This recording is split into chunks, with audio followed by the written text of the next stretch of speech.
할렐루야. 153 저녁교도 모신 여러분들을 주님의 이름으로 환영하고 축복합니다.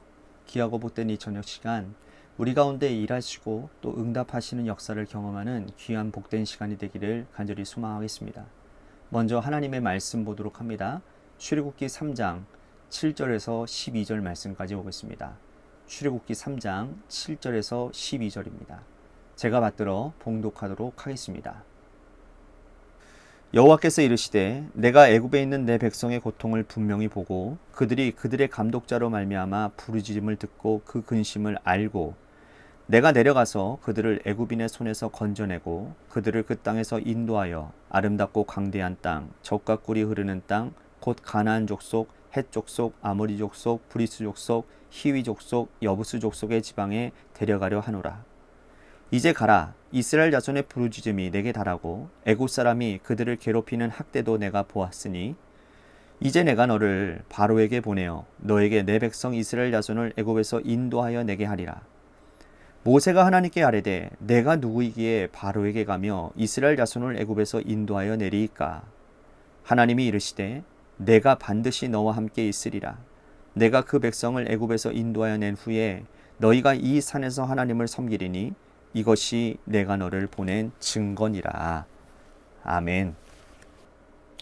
인간이 만든 위대한 역사는요, 항상 첫 걸음이 있었다고 합니다.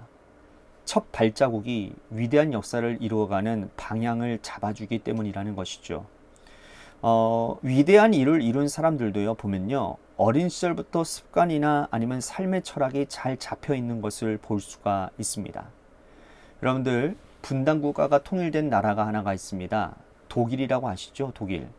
이 독일이 동서로 갈라져 있던 이 독일이 통일된 배후가 있는데요. 그것이 무엇이냐? 바로 종교 지도자들의 기도 모임 때문이었다라는 거예요. 동독에 가면요, 라이프치히라는 도시가 있습니다. 그 도시에 가면 아주 큰 교회가 하나가 있어요.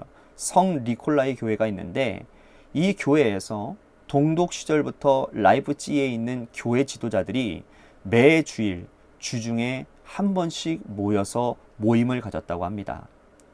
그런데 이들이 처음에 모임을 가질 때 통일을 위해서 정치적으로 뭔가를 해보겠다고 논의를 했지만 할 수 있는 게 없는 거예요. 그러다가 결론을 내린 게 뭐냐? 기도밖에 없구나 라고 해서 기도하자라는 취지로 모임을 갖기 시작했다고 합니다. 처음에는 두세 명밖에 모이지를 않았다라는 거예요. 그런데 나중에 이것이 10명이 되고 후에는 그 지역에 있는 모든 목회자들이 다 모여서 매주일 기도하게 되었다라는 거예요. 성 니콜라이 교회의 기도 모임을 이끌었던 목사님이 이런 말씀을 하셨다고 합니다. 뭐라고 말씀하셨느냐 하면 우리는 하나님께 기도함으로 독일의 통일에 위대한 첫발을 떼었다라고 이렇게 얘기를 했습니다. 자, 위대한 독일의 통일의 이면에는 무엇의 출발이 있었습니까? 기도라는 출발이 있었다라는 거예요. 기도로 방향을 잡은 그 성실함을 통해서 독일의 통일이 이루어졌다라는 거죠. 자, 오늘 우리가 읽은 본문 이야기는요, 출애굽의 위대한 역사가 시작되어지는 장면입니다. 여러분, 출애굽 얼마나 위대한 역사예요. 인간이 살아온 역사의 여정 중에 여러분, 출애굽만한 민족의 대이동이 어디 있겠습니까?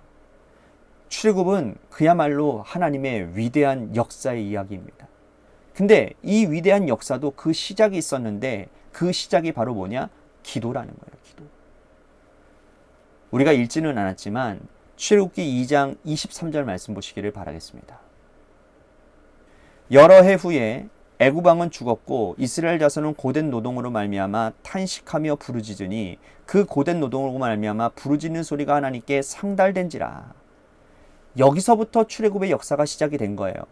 이스라엘 백성들의 울부짖음과 부르짖음, 그것이 하나님께 상달되어짐으로부터 시작되어진 출애굽의 역사라는 것이죠.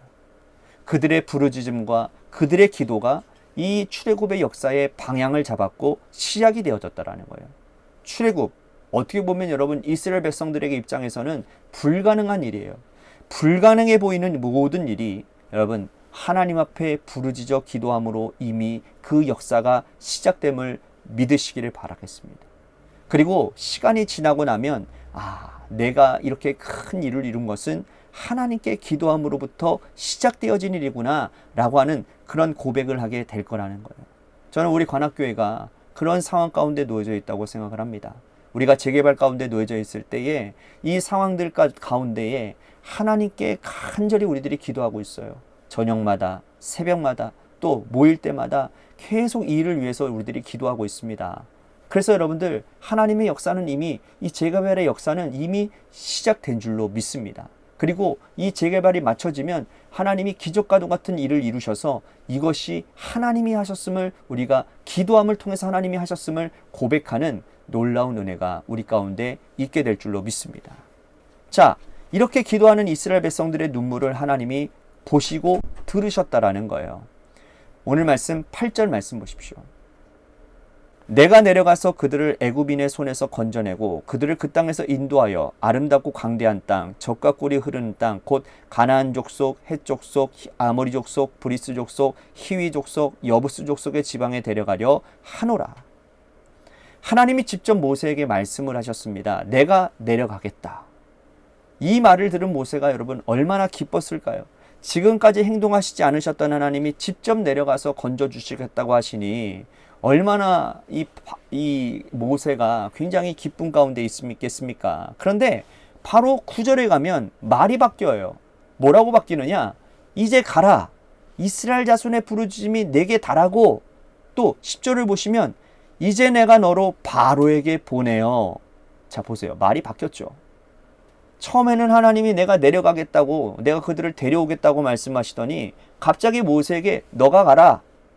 내가 너를 바로에게 보내겠다. 여러분, 이 말씀을 듣는 모세의 입장은 어떻습니까? 굉장히 황당하지 않겠습니까? 그래서 모세가 이렇게 말을 하는 거예요. 하나님, 내가 누구이기에 바로에게 가서 이스라엘 자손들을 인도하여 내리니까 얼마나 답답했으면 이렇게 얘기를 하겠습니까? 근데 하나님이 모세에게 뭐라고 대답하시느냐? 12절 보십시오. 하나님이 이르시되 내가 반드시 너와 함께 있으리라. 내가 그 백성을 애굽에서 인도해낸 후에 너희가 이 산에서 하나님을 섬기리니 이것이 내가 너를 보낸 증거니라. 여러분, 이걸 보면 뭘 느끼는지 아세요?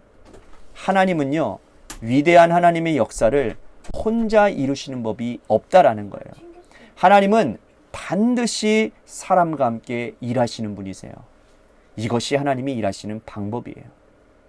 혼자 하시면 더 잘하실 수 있죠. 전능자신데. 그러나요, 온 우주 만물을 여러분들 지으실 때 여러분 자연 만물에 돌아가는 섭리들을 보십시오. 오차가 있습니까? 오차가 거의 없습니다. 인간이 망가뜨려 놓은 것이기 때문에 그렇지만 않으면 굉장히 정확합니다. 모든 것이 다 정확해요. 이토록 완벽하신 하나님이 일하시면 더 정확하게 완전하게 일하실 수 있지 않겠습니까? 그런데 왜 하나님은 40년 동안 힘도 빠지고 늙고 자신감이 완전히 사라진 모세에게 찾아가셔서 내가 너와 함께 하겠다고 말씀을 하시는 걸까요? 하나님은 하나님의 위대한 사역을 인간들과 함께 동역하기를 원하시기 때문이라는 거예요. 여러분, 이스라엘 백성이 기도했지 않았습니까? 하나님은 여러분 기도하는 백성들의 기도를 들으세요. 그리고 기도하는 자들에게 책임도 물으십니다.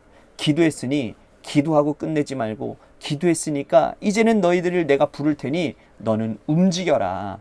너도 두 발을 다 띄고 두 손으로 열심히 일하고 마음으로 함께 뛰어보자 라고 하시면서 동역의 자리로 초대를 하신다라는 거예요. 내가 누구이기에 바로에게 가야 합니까? 라고 할 때에 너 자신감 없겠지만 염려하지 마라. 내가 너와 함께 하겠다. 여러분, 하나님이 동역의 자리로 초대하시는데 그냥 초대만 하실까요? 아니죠. 능력도 주시는 분이세요. 그러니 여러분, 하나님의 동역자로 우리들을 부르셨다면 하나님은요, 일할 수 있는 것도 주시고 환경도 허락하시고 또 능력도 주시는 분이라는 거예요. 그래서 오늘 이 출애굽의 위대한 역사도요, 기도로부터 시작되어져서 그 동역의 자리로 초청할 때에 응답하심을 통해 역사가 일어나는 일들을 우리들이 바라보면서 오늘도 우리가 기도 신은죄를 범하지 않고 그 기도 가운데 나를 부르시는 하나님의 음성 가운데 순종함으로 인해서 우리들의 삶에 기적과도 같은 놀라운 일들이 일어날 수 있게 되기를 주님의 이름으로 간절히 축복하겠습니다. 오늘 말씀 생각하면서 우리 같이 기도했으면 좋겠습니다. 하나님, 나의 인생길에 하나님의 역사하심이 필요합니다. 하나님, 그래서 내가 오늘 기도합니다. 나의 기도를 들으시고 하나님 역사가 시작됨을 경험하게 하여 주옵소서. 또한 하나님, 그 상황 가운데서 하나님이 나와 함께 일하기를 원하시는 그 하나님의 동역의 그 손길 가운데 내가 순종함으로 나아가서 하나님과 함께 그 아름다운 역사를 이루어가는 그러한 동역자가 되기를 원합니다. 오늘 말씀 생각하면서 우리 같이 기도했으면 좋겠습니다. 또한 교회를 위해서 간절히 기도합시다. 재개발 가운데 놓여져 있는 주님의 교회가 정말 오늘 말씀처럼 출애굽과 같은 정말 불가능할 것 같은 그런 일들이 우리가 기도하면 하나님이 일하기 시작하시는 줄로 믿습니다. 우리의 모든 사정을 아시는 주님께 이 시간 우리의 교회의 재개발 가운데의 상황들을 다 고백하고 하나님의 역사를 확신하는 그러한 기도를 올려드렸으면 좋겠고요. 또한 육신의 질병으로 고통당하는 분들을 위해서 기도했으면 좋겠습니다. 박성희 사모가 이제 독감이 이제 수요일 날 확진이 되어져서 그래서 이제 그때부터 이제 지금도 목이 많이 아프고 그리고 열도 나는 그런 상황 가운데 있습니다. 뭐 주일 날에는 이제 확진이 이제 해결이 되어져서 사역은 이제 감당할 수 있겠지만 박성희 사모의 쾌유를 위해서 간절히 기도해 주시고 또한 이주 어린이를 위해서도 기도해 주시기를 바랍니다. 또한 고3 수험생인 이준호 학생을 위해서 여러분들의 삶의 자리와 여러분들의 자녀들을 위해서 기도하시다가 이 시간 돌아가시기를 바랍니다. 노래 끝날 때까지 우리 같이 합심하여 기도하도록 하겠습니다. 기도하시겠습니다.